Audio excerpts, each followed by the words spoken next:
বিরোধী অপরাধের অভিযোগে সাবেক প্রধানমন্ত্রী শেখ হাসিনা সহ 10 জনের বিরুদ্ধে তদন্ত শুরু। বিচারের দাবিতে রাজধানী সহ দেশের বিভিন্ন স্থানে অবস্থান কর্মসূচি পালন করছে বৈষম্য বিরোধী ছাত্র আন্দোলন। এখন জনপদে এই নিয়ে থাকছে বিস্তারিত।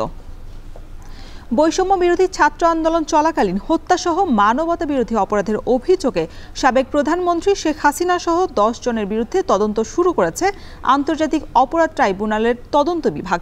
এ নিয়ে আরও জানাতে সরাসরি যুক্ত হচ্ছেন সহকর্মী জাহিদ হাসান। জাহিদ, তদন্ত তো শুরু হলো, এর পরের ধাপগুলো কি জানাবেন?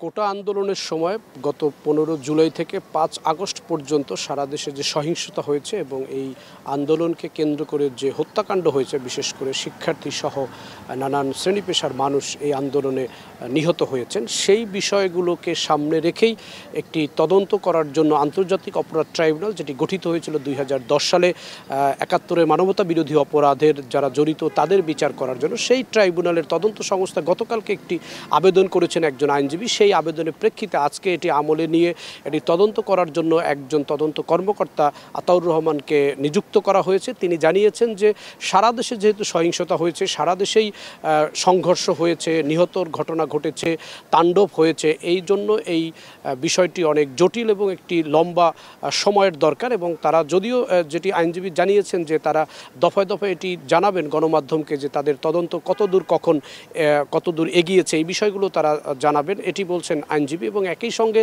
তারা যেটি বলছেন যে বিদ্যমান যে আইনটি রয়েছে 1973 সালের যেই আন্তর্জাতিক অপরাধ ট্রাইব্যুনাল অ্যাক্ট 1973, এই অ্যাক্টের অধীনেই এই বিচার করা সম্ভব এবং এই আইনটির সংশোধন এবং পরিবর্তন পরিমার্জন আওয়ামী লীগ করেছিল, আওয়ামী লীগ সরকারের আমলেই করেছিল।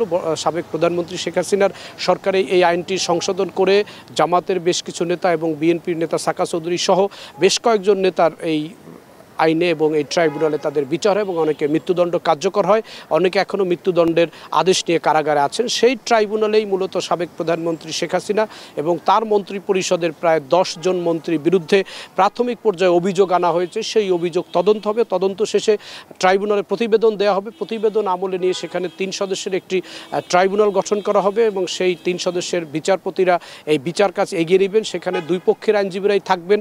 যেটি আইনজীবীরা বলছেন, যারা এই আবেদনটি করছেন, তারা বলছেন যে যদি মনে করে যে আসামি পক্ষ যারা আছেন তারা যদি মনে করেন যে এর জন্য তারা আন্তর্জাতিক মানের বা আন্তর্জাতিক পরিমণ্ডলের কোনো আইনজীবী বা বিশ্বের কোনো তদন্ত সংস্থাকে তারা কাজে লাগাতে চান, সেই ক্ষেত্রেও তারা আহ্বান জানান। তবে তারা যেটি চাচ্ছেন যে আন্তর্জাতিক অপরাধ ট্রাইব্যুনালের যে বিদ্যমান আইন, সেই আইনেই সাবেক প্রধানমন্ত্রী শেখ হাসিনা সহ তার দলের যারা শীর্ষ পর্যায়ে নেতৃবৃন্দ রয়েছেন, মন্ত্রী পরিষদের সদস্য রয়েছেন, তাদের বিচার তারা এই ট্রাইব্যুনালেই করতে চান। এ কারণে মূলত তাদের এই আবেদন। এবং একই সঙ্গে আইনজীবী আরেকটি তথ্য জানিয়েছেন যে সারা দেশে বিক্ষিপ্তভাবে মামলা না করে ট্রাইব্যুনালে যদি সবাই মামলা করে তাহলে এটি বিচার কাজ এগিয়ে নিতে তাদের জন্য আইনগতভাবে সহজ প্রক্রিয়া হবে বলে আইনজীবী জানিয়েছেন HM তামিম। এবং তিনি যেটি বলছেন যে তারা মনে করেন যে এই বর্তমান যে আইন রয়েছে, যে আদালত রয়েছে, তার মাধ্যমেই এই সহিংসতা এবং হত্যাকাণ্ডের বিচার করা সম্ভব।